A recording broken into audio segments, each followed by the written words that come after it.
کچھ لوگ سمجھتے ہیں کہ یہ جو چیریٹی کا کام ہے، جن کی جیبوں میں پیسہ نہ ہو، متمول نہ ہو، صاحب ثروت نہ ہو، تو شاید وہ اس صدقہ اور خیرات سے محروم رہ جائیں گے۔ کچھ اسے دنیا داری کے مقصد کی خاطر سمجھ بیٹھتے ہیں۔ ہم سمجھتے ہیں احسان جتا کر، بار بار بتا کر 5 روپے دے دیں یہ صدقہ ہے، تم کروڑ بھی دے دو، اگر دل میں نہیں اتری بات تو کوئی صدقہ۔ یہ نہ سوچئے کہ میں نے احسان کیا، ہمیشہ یہ سوچیں یہ خدا نے مجھ پر احسان کیا کہ میری زندگی میں کوئی نیکی کا کام مجھے دے دیا۔ خرچ اتنا کیا، تھوڑا سا خرچ کیا، اللہ کی بارگاہ میں جاؤ گے وہاں ایک اونٹ جتنا، پہاڑ جتنا اجر پاؤ گے۔ حقیقی بھلائی اور نیکی یا خیر تم اس وقت تک نہیں پا سکتے جب تک اپنی پسندیدہ اور محبوب ترین چیزوں کو اللہ کی راہ میں نہ خرچ کر ڈالو۔ اللہ کی خاطر بنانے والے یا بنائے جانے والے پروجیکٹ پر وقت خرچ کرنا بھی صدقہ ہوگا۔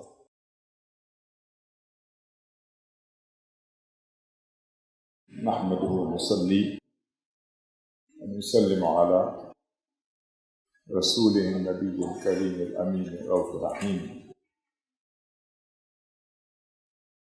اما بعد فاعوذ باللہ من الشیطان الرجیم، بسم اللہ الرحمن الرحیم۔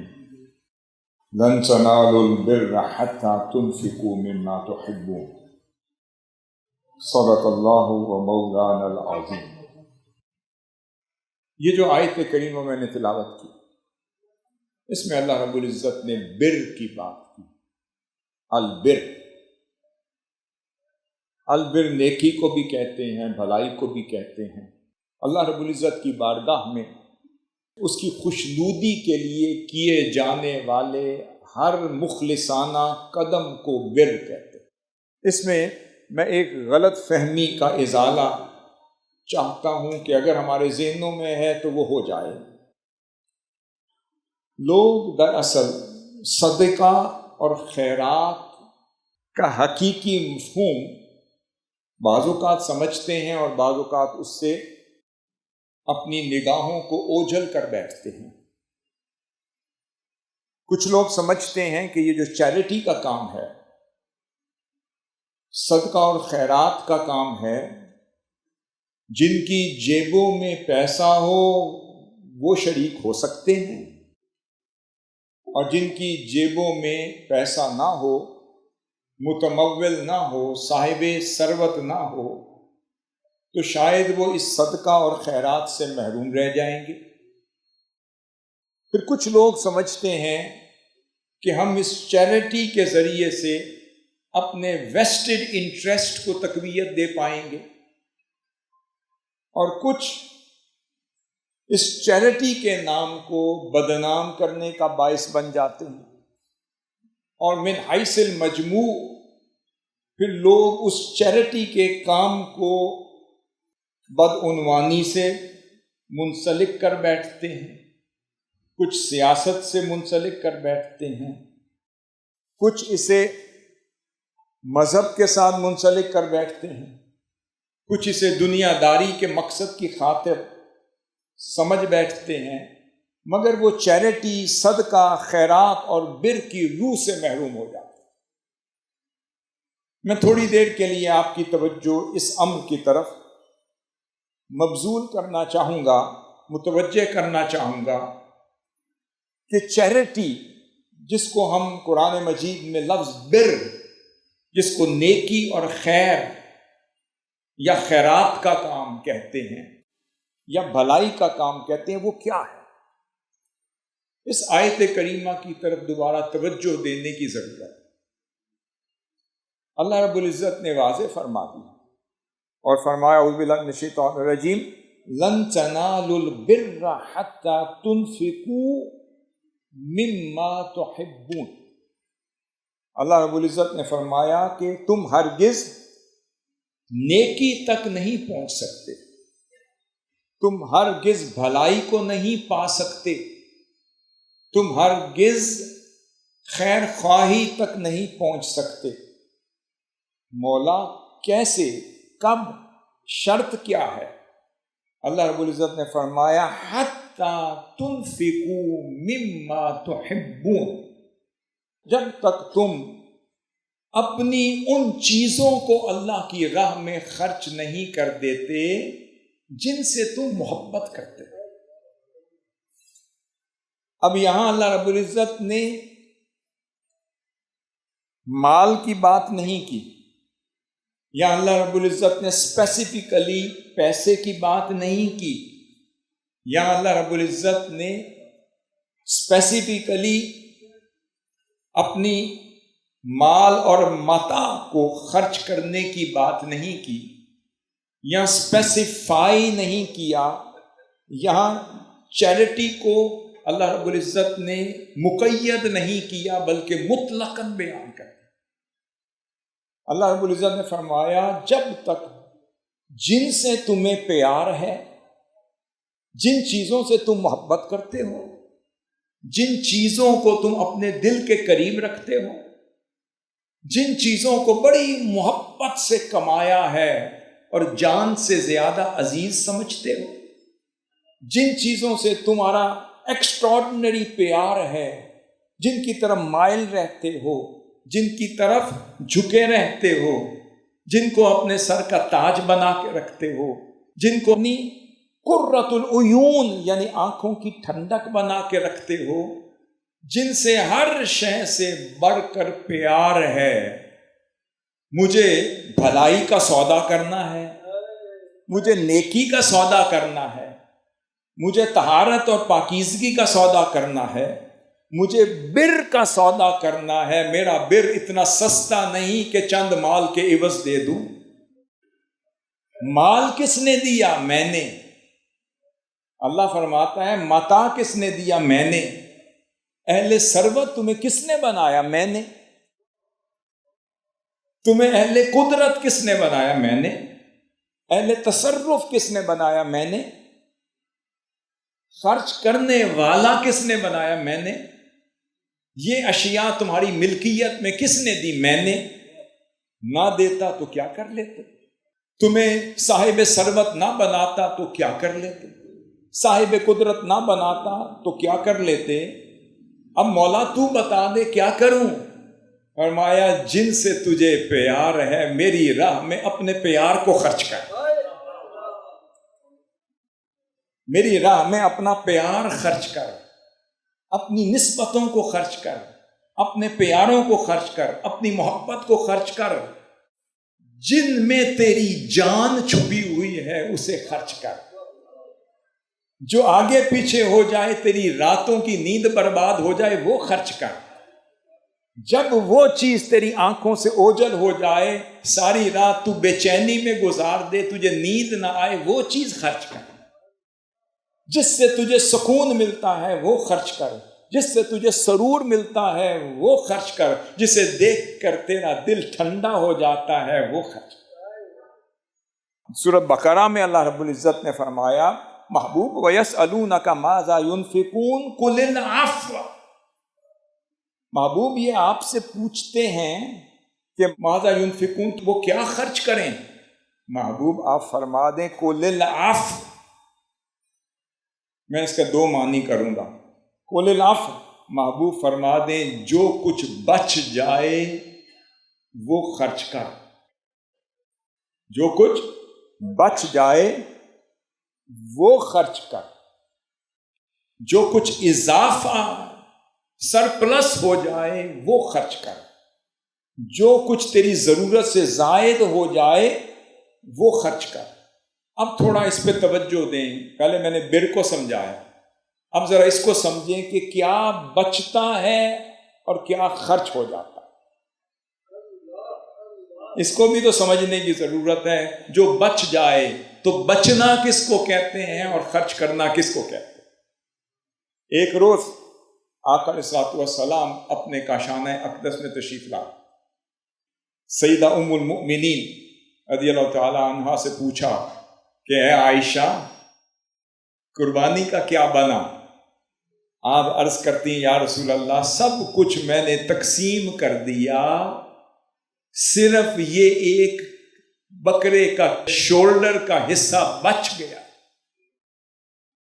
لفظ سنیے، سب کچھ میں نے تقسیم کر دیا یا رسول اللہ صلی اللہ علیہ وسلم، یہ ایک شولڈر کا حصہ جو بڑا محبوب ترین تھا علیہ الصلوۃ والسلام کو، یا رسول اللہ یہ بچ گیا۔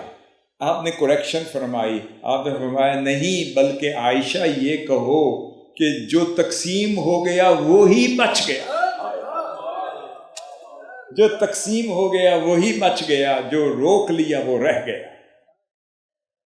اس کا مطلب جو کچھ تھا وہ دے دیا، وہی تو بچ گیا، اسی نے تو قبر میں کام آنا ہے، اسی نے تو قبر کا چراغ بننا ہے، اسی نے تو ترازو میں بھاری ہونا ہے۔ ایک روایت میں آتا ہے خرچ اتنا کیا، تھوڑا سا خرچ کیا، اللہ کی بارگاہ میں جاؤ گے، روایت میں آتا ہے کہ وہاں ایک اونٹ جتنا، پہاڑ جتنا اجر پاؤ گے۔ پوچھو گے مولا میں نے تو اتنا سا دیا تھا، اللہ فرمائے گا فرشتوں بتا دو کہ جب تم نے دیا تھا اخلاص سے دیا، جب دیا تھا صحت یابی کے دور میں دیا تھا، جب دیا تھا دل سے دیا تھا، جب دیا تھا میری خاطر دیا تھا، جب دیا تھا جذبے سے دیا تھا، جب دیا تھا بغیر کسی لالچ کے دیا تھا۔ میں نے بھی فرشتوں سے کہا اس کو سنبھال لو اور اس کی پرورش کرتے رہو۔ وہ کھجور کے برابر تھا، میرے فرشتے اس کی پرورش میرے حکم پر کرتے رہے، یہاں تک کہ اس کو اونٹ کے برابر کر دیا۔ پھر اس کی پرورش ہوتی رہی اور ہوتے ہوتے وہ پہاڑ کے برابر ہو گیا۔ تیرا دیا ہوا اتنا تھا، مگر میں نے کہا اس کو پرورش کرتے رہو، آج جب تجھے دیا جا رہا ہے تو پہاڑ کے برابر ہو گیا۔ حاضرین محترم، حقیقی بھلائی اور نیکی یا خیر تم اس وقت تک نہیں پا سکتے، اس کو تھوڑا کمپلیٹ کر کے آگے چلتا ہوں، جب تک اپنی پسندیدہ اور محبوب ترین چیزوں کو اللہ کی راہ میں نہ خرچ کر ڈالو۔ اب پسندیدہ چیزیں کیسی ہیں؟ اللہ رب العزت نے فرمایا ہم نے تمہاری دنیا تمہارے لیے مزین کر دی۔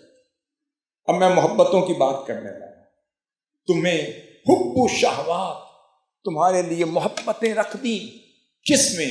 تمہاری بیویوں کے لیے محبت رکھ دی، تمہارے مال اور متاع کے لیے محبت رکھ دی، تمہارے اولاد کے لیے محبت رکھ دی، تمہارے والدین کے لیے رکھ دی، عزیز و اقارب کے لیے رکھ دی، رشتہ داروں کے لیے رکھ دی، اور جو مال تم کماتے ہو اس کے لیے رکھ دی، اور جو گھر تم بناتے ہو اس کے لیے رکھ دی، پھر مناصب کے لیے رکھ دی، مرتبوں کے لیے رکھ دی، پھر جن سے امیدیں لگا کر بیٹھتے ہو کہ میری تجارت رنگ لائے گی تو میں سب سے بڑا تاجر بنوں گا، اس کے لیے رکھ دی، جن منصبوں کے لیے تم اپنی زندگی خرچ کر دیتے ہو، عزت لٹا دیتے ہو، ان کے لیے رکھ دی، جو تجارتیں اور صنعتیں بناتے ہو ان کے لیے رکھ دی، اور جو کھیتوں کو سجاتے ہو، جو کھلیان لگاتے ہو اس کے لیے رکھ دی، پھر سونے چاندی کے ڈھیر لگاتے ہو اس کے لیے رکھ دی۔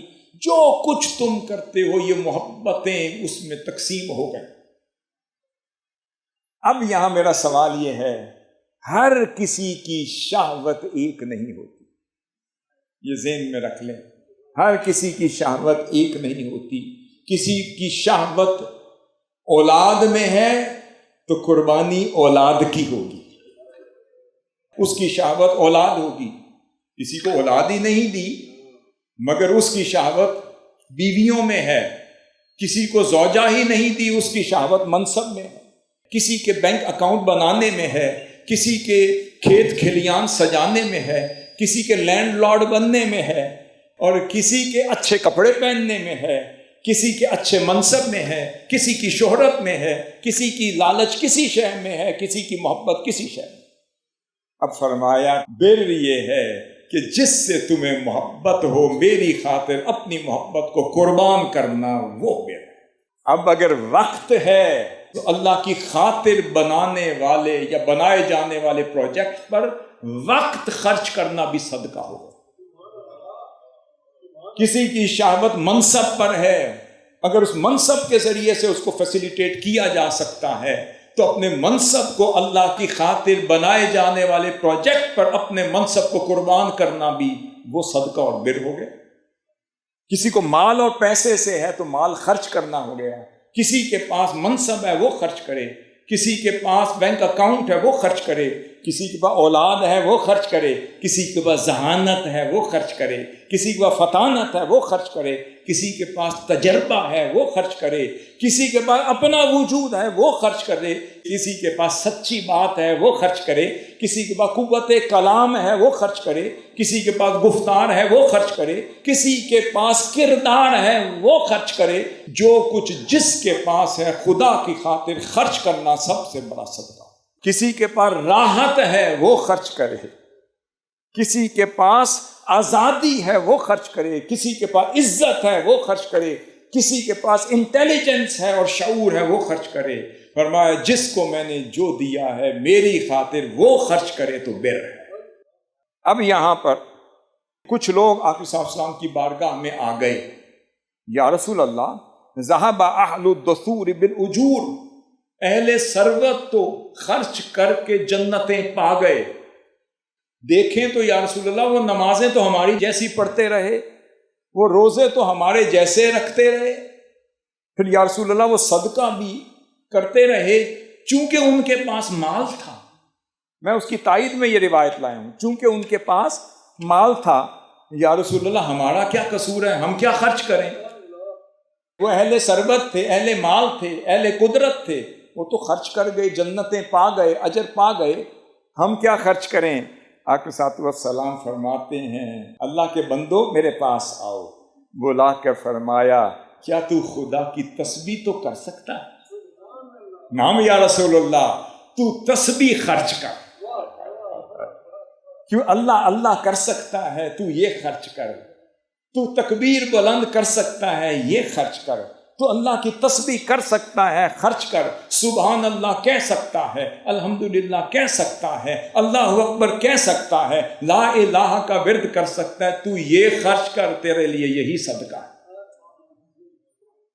پھر فرمایا تو امر بالمعروف پہ چل سکتا ہے، کیا خیر کی بات کر سکتا ہے، تو یہ خرچ کر، تیرا یہی صدقہ ہے۔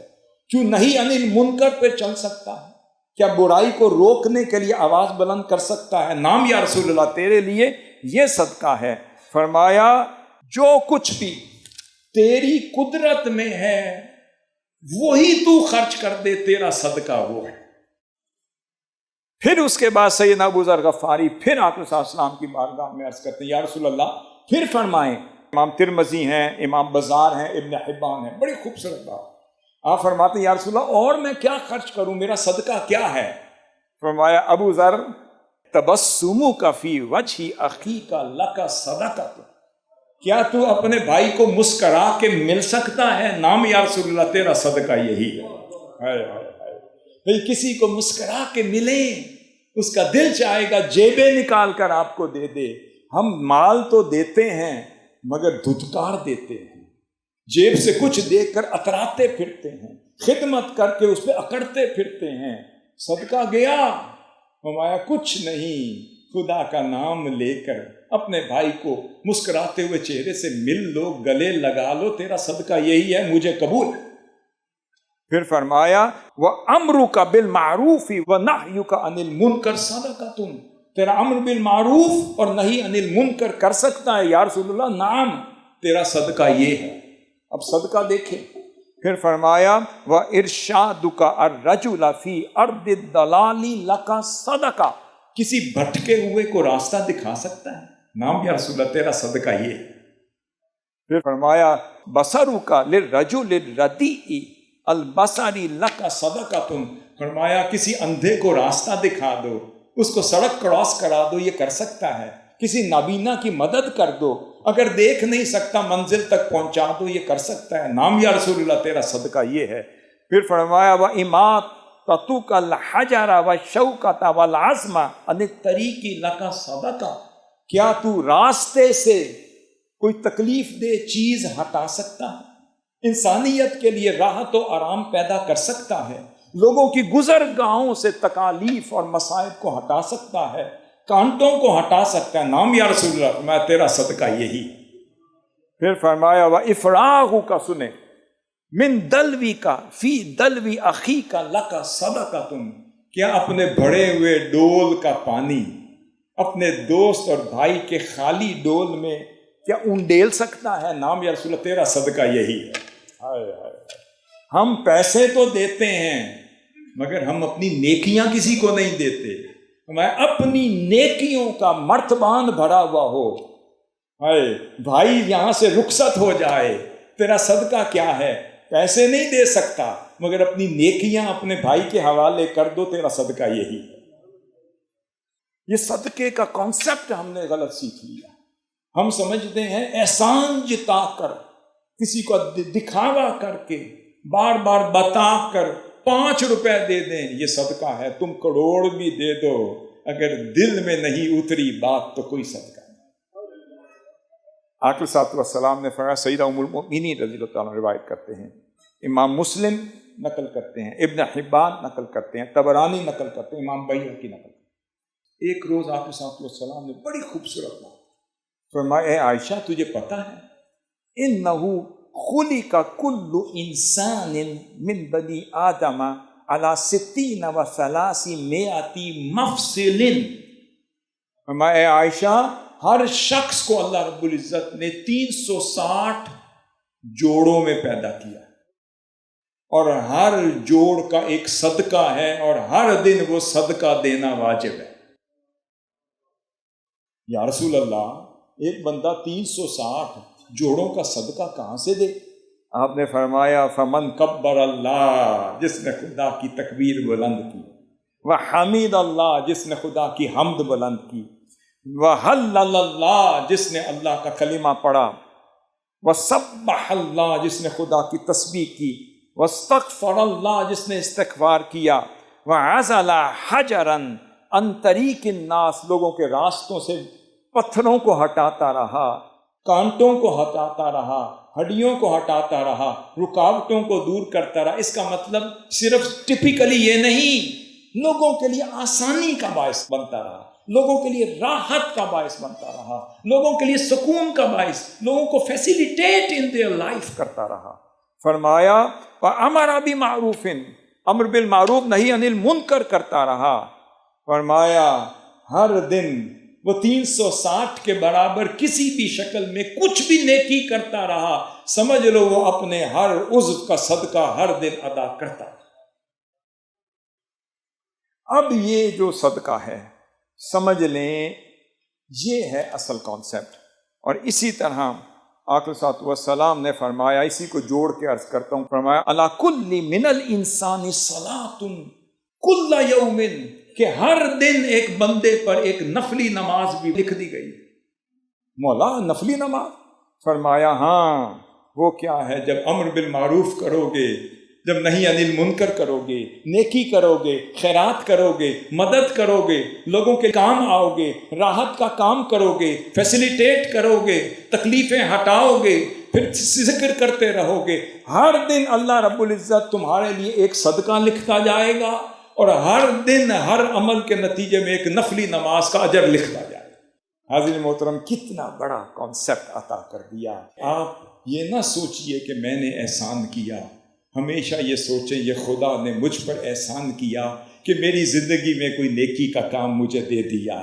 اب میں تو اپنے جوڑوں کا صدقہ ادا کرنا چاہتا تھا، مجھے گھر بیٹھے ملتا نہیں تھا، پتہ نہیں تھا. مجھے تو منہاج القرآن نے کرم کیا، حضور شیخ الاسلام نے سمجھایا اس کانسیپٹ کو، ایک بہت بڑا پروجیکٹ دے دیا جہاں طلباء پڑھ رہے ہوں گے، علماء پیدا ہو رہے ہوں گے، پھر لوگ تربیت پا رہے ہوں گے، جہاں حفاظ پیدا ہو رہے ہوں گے، قال اللہ و قال الرسول کی صدائیں بلند ہو رہی ہوں گی، کردار کے حامل لوگ وہاں سے پڑھ کر معاشرے میں چراغ جلا رہے ہوں گے، علم کی خدمت کر رہے ہوں گے، قرآن کی خدمت کر رہے ہوں گے، انسانیت کو جو بھٹکی ہوئی ہوگی انہیں بچا رہے ہوں گے. ایک یہ ہے کہ آپ نے کیا، ایک یہ ہے کہ وہ کر رہے ہوں گے. پتہ چلا 360 جوڑ بہت ہیں، کچھ عمل وہ ہوگا جو آپ کریں گے اور کچھ وہ ہوگا جن کو پڑھا کر عالم بنا کر فیلڈ میں بھیجیں گے. جب تک وہ عمل کرتا رہے گا اس کا اجر بھی صدقہ بن کے آپ کو ملتا رہے گا.